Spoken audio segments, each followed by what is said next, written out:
Hello दोस्तों, welcome to my YouTube channel. Exam पथ पे आप लोगों का स्वागत है। तो दोस्तों, आप लोग कैसे हैं? आई होप कि आप लोग अच्छे होंगे और तैयारी भी आप लोगों की अच्छी चल रही होगी। तो दोस्तों, हम लोग हर किसी चैप्टर का एक या दो वीडियो की प्रैक्टिस सेट और बेसिक चीज़ें हर चीज़ें समझ रहे थे। एक और वीडियो आज मैं फिर आप लोगों के लिए एक नई चैप्टर के साथ नई वीडियो लेकर आया हूँ। आज का चैप्टर है कॉस्ट अकाउंटिंग। यह चैप्टर बहुत ही इम्पोर्टेंट है और इसमें जो भी क्वेश्चन है वो चुनिंदा क्वेश्चन रखे गए हैं जो आपके एग्ज़ाम की दृष्टि से बहुत ही इम्पोर्टेंट है। तो वीडियो को लास्ट तक ज़रूर देखना और अपने उन दोस्तों को भी शेयर कर दें जो ऑडिटर का एग्ज़ाम देने जा रहे हैं, क्योंकि इसका हर एक क्वेश्चन आपके एग्ज़ाम की दृष्टि से बहुत ही इम्पोर्टेंट है। तो चलिए वीडियो को स्टार्ट करते हैं। पहला क्वेश्चन देखते हैं क्या है। क्वेश्चन पहला है, लागत लेखांकन संबंधित है। पूछ रहा है लागत लेखांकन किससे संबंधित है। ऑप्शन ए, उत्पादित वस्तुओं या सेवाओं की लागत का पता लगाने के लिए, वित्तीय लेन देन की रिकॉर्डिंग, प्रबंधन सूचना प्रणाली, या फिर ये सभी। तो लागत लेखांकन पूछ रहा है कि इनमें से किससे संबंधित है। तो लागत लेखांकन उत्पादित वस्तुओं या सेवाओं की लागत का पता लगाने के लिए लागत लेखांकन संबंधित है, इसलिए इसका सही आंसर है ऑप्शन ए। एक का ए सही है। अगला question, question number second. Question है, लागत लेखांकन के बारे में निम्नलिखित में से कौन सा सही है। ऑप्शन ए, लागत लेखांकन व्यय का विश्लेषण करता है ताकि फर्म द्वारा निर्मित विभिन्न उत्पादों की लागत का पता लगाया जा सके और कीमतों को ठीक किया जा सके।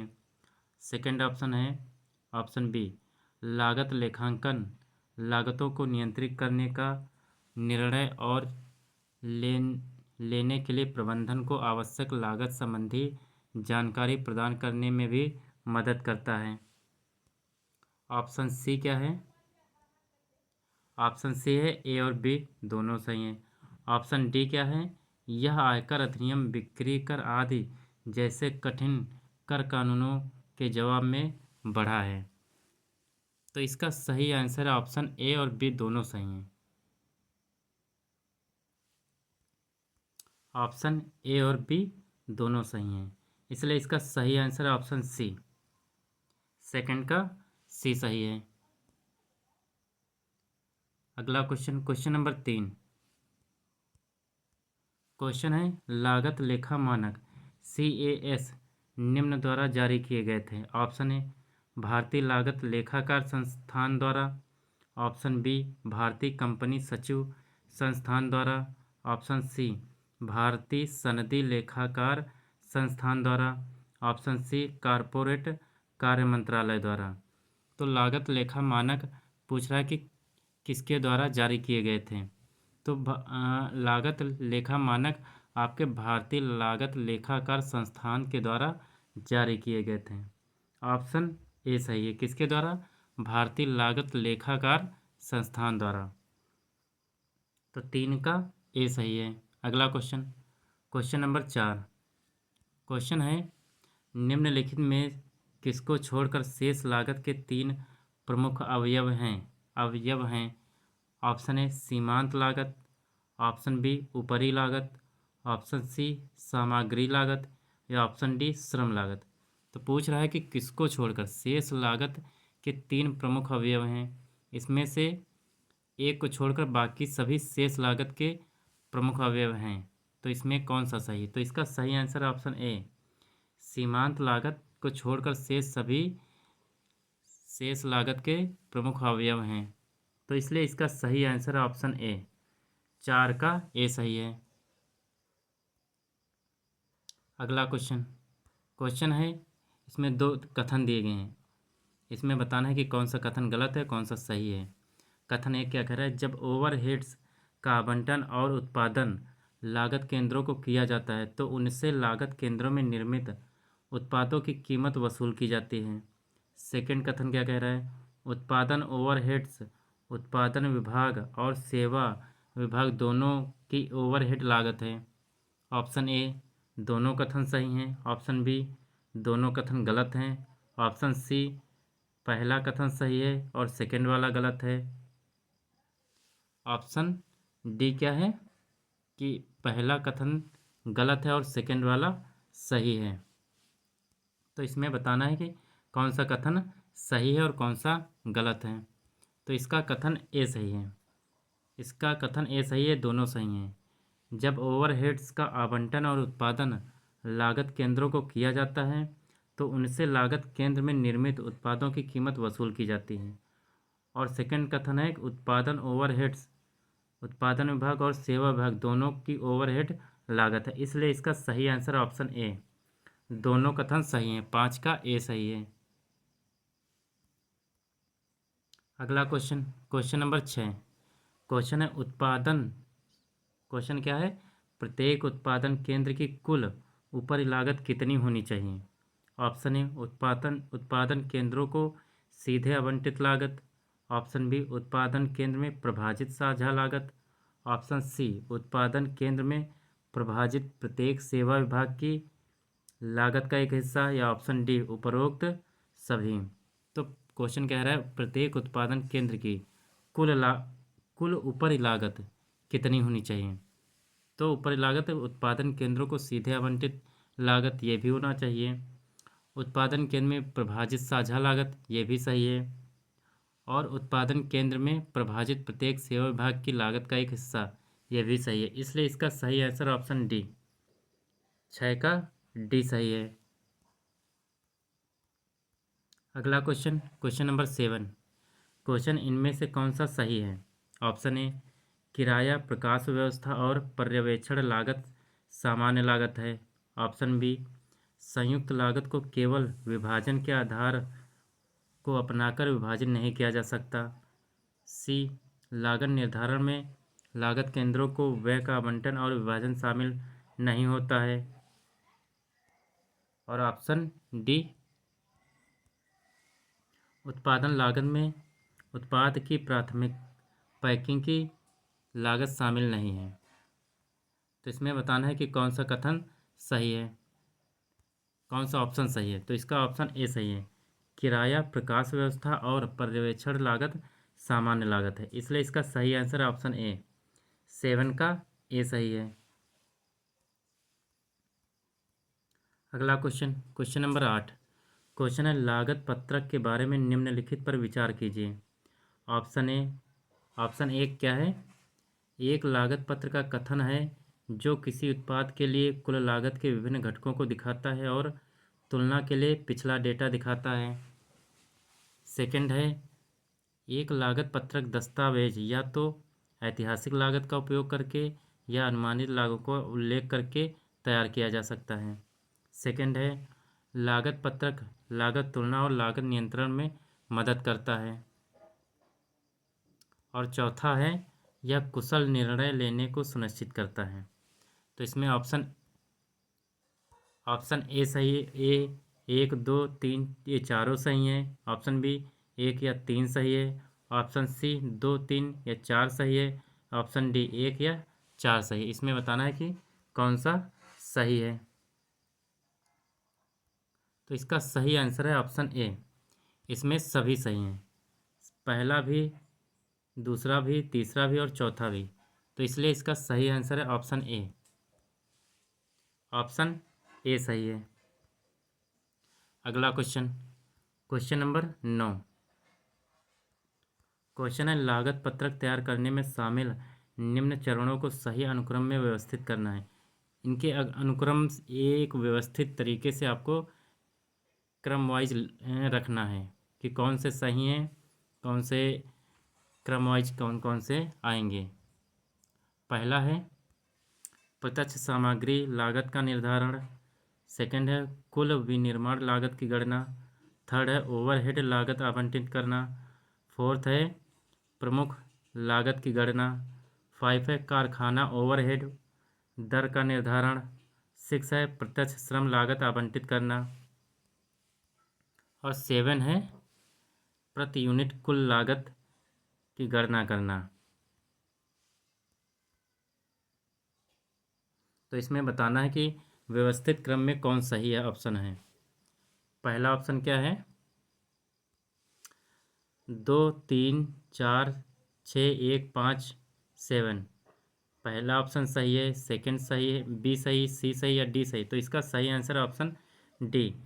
सबसे पहले पहला आएगा, उसके बाद 6 आएगा नंबर, उसके बाद 4 आएगा, उसके बाद 5 आएगा, उसके बाद 3, उसके बाद 2, उसके बाद 7 सबसे लास्ट में आएगा। तो इसलिए इसका सही आंसर है ऑप्शन डी। 9 का डी सही है। अगला क्वेश्चन, क्वेश्चन नंबर 10। लागत मूल्य निर्धारण में शामिल हैं। ऑप्शन ए सेवा विभागों को ओवरहेड्स का साझाकरण। ऑप्शन बी विभागों के लिए आम लागत से साझाकरण। ऑप्शन सी विभागों को प्रत्यक्ष लागत का आवंटन। ऑप्शन डी उत्पादों के लिए लागत का बंटवारा। तो इसका सही आंसर ऑप्शन सी विभागों को प्रत्यक्ष लागत का आवंटन। ऑप्शन सी सही है। 10 का सी मूल्य लागत निर्धारण में कौन शामिल है, तो विभागों को प्रत्यक्ष लागत का आवंटन लागत मूल्य निर्धारण में शामिल है। तो इसलिए इसका सही आंसर है ऑप्शन सी।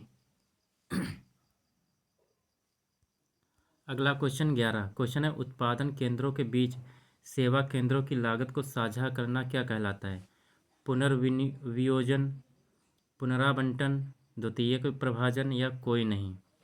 तो उत्पादन केंद्रों के बीच सेवा केंद्रों की लागत को साझा करना आपका पुनर्वियोजन कहलाता है। क्या कहला सॉरी पुनरावंटन कहलाता है।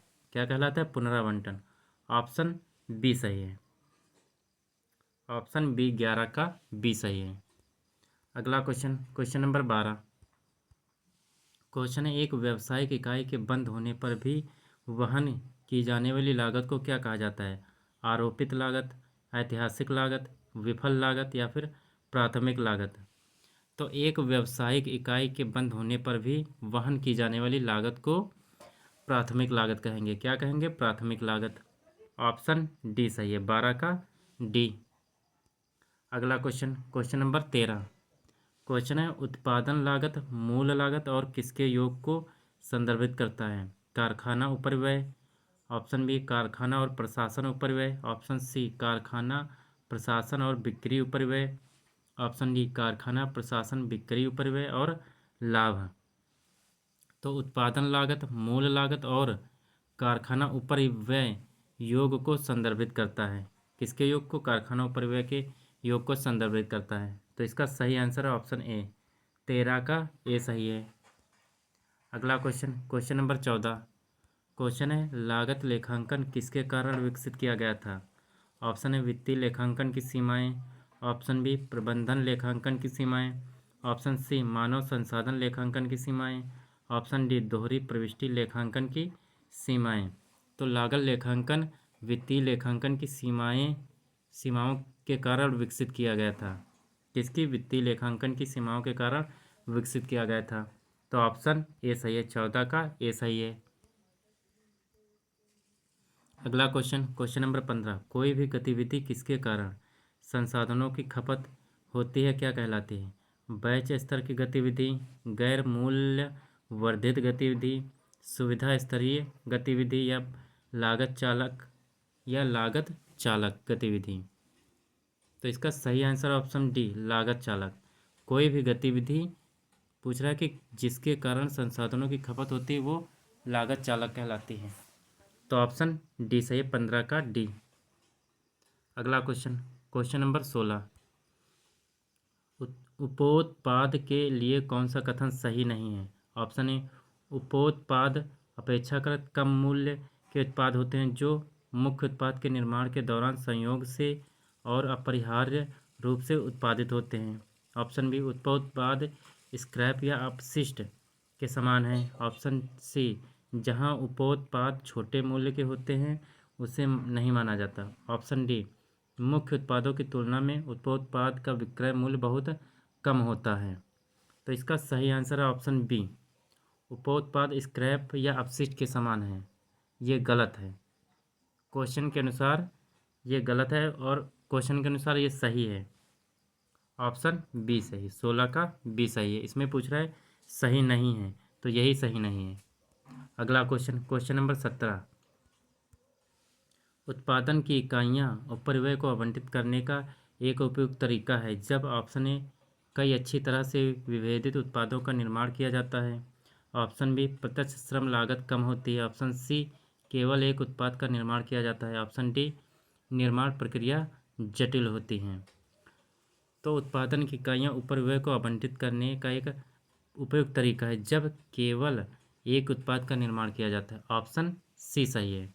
17 का सी सही है। अगला क्वेश्चन नंबर 18 क्वेश्चन है लेखांकन की एक गैर एकीकृत प्रणाली में किस पर जोर दिया जाता है? निजी खाते पर, वास्तविक खाते पर, आमद व्यय खाते पर या फिर कैपिटल अकाउंट पर? तो लेखांकन की एक गैर एकीकृत प्रणाली में किस पर जोर दिया जाता है? तो आमद व्यय खाते पर। किस पर? आमद व्यय खाते पर। ऑप्शन सी सही। आमद व्यय खाते क्या होते हैं? वे खाते जिनका उपयोग आय व्यय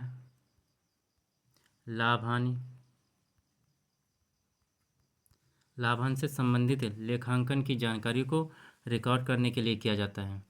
तो इसका सही आंसर ऑप्शन सी 18 का सी सही है। अगला क्वेश्चन नंबर 19 क्वेश्चन है समग्र उपरिव्यय दर क्या है? ऑप्शन ए पूरे कारखाने के लिए एक एकल उपरिव्यय अवशोषण दर। ऑप्शन बी दर जो रिक्त या शून्य दर। ऑप्शन सी दर जिसमें प्रत्येक उत्पादन विभाग, सेवा विभाग आदि के लिए कई उपरिव्यय दरों की गणना की जाती है। ऑप्शन डी हमेशा एक मशीन घंटे की दर है। तो इसका सही आंसर है ऑप्शन ए समग्र उपरिव्यय दर पूरे कारखाने के लिए एक एकल उपरिव्यय अवशोषण दर है, इसलिए इसका सही आंसर है ऑप्शन ए 19 का ए सही है। तो ये आपके 19 क्वेश्चन हैं। आज हैं एक क्वेश्चन कम है, तो आज 19 क्वेश्चन है। ये बहुत ही इंपॉर्टेंट क्वेश्चन है, ये एक बार फिर से रिवाइज करना, एक एक चीज़ क्लियर हो जाएगी और क्वेश्चन रट जाएंगे। इससे बाहर कॉस्ट अकाउंटिंग से आपको बाहर से क्वेश्चन कोई नहीं मिलेगा, सब इसी में फंस जाएगा। तो आज के लिए इतना ही। कल फिर से एक और वीडियो लेकर आऊँगा, और जिन्होंने अभी चैनल को सब्सक्राइब नहीं किया, चैनल को सब्सक्राइब करिए, वीडियो को लाइक करिए, शेयर करिए। धन्यवाद।